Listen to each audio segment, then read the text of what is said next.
Well, the short answer to the question why I translated The Great Path of Awakening is because I translated it orally for a Lama who taught it in Vancouver. Kala Rinpoche gave me the text, originally in India.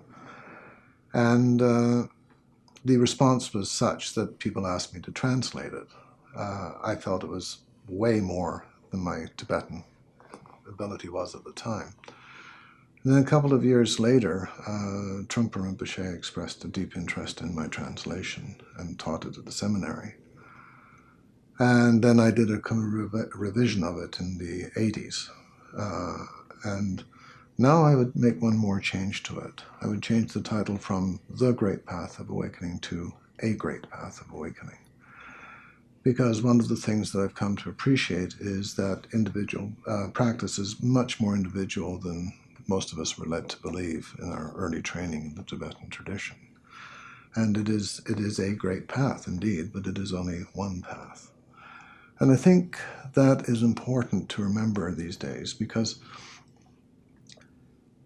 people in their spiritual search are looking for something very individual. That's the impression that I've come to. And they don't want to be put into a system. They want to be given the tools and the methods with which to explore. They have the whole internet available to them and everything that's on it. So the role of the teacher has changed very, very substantially. And I think that's something that all of us are wrestling with in one way or another. What is the role of a teacher when every student has access to every teaching of every tradition? And one of the things that Kala Rinpoche used to say to me is that the teacher's function was to take the teachings of the sutras, which was like the sun, and act as a magnifying glass, which focused them on the student.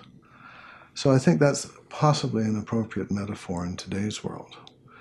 And I've been very, very pleased with how the reaction to A Great Path of Awakening, or The Great Path of Awakening, the book, because it's been reprinted several times. It obviously fills a very important niche. It's a meditation manual for people. And it allows them to explore it in their own way and then get guidance from a suitable teacher when they feel ready for that guidance.